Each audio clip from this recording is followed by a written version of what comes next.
Скъпи родопчани, брати и сестри, побрати ми, свикнахме да се взираме в нещата, които ни делят. Делим се по месторождение, етнос, религия, месторабота, професия и куп други фактори. Разделения народ е лесно да бъде лъган и използван, но повече неща ни обединяват, отколкото ни разделят.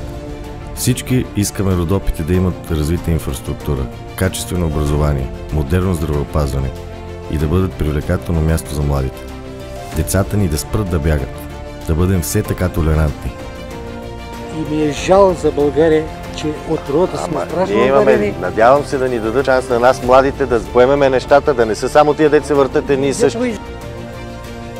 Нека заедно да събудим Родопите, топтящото сърце на България.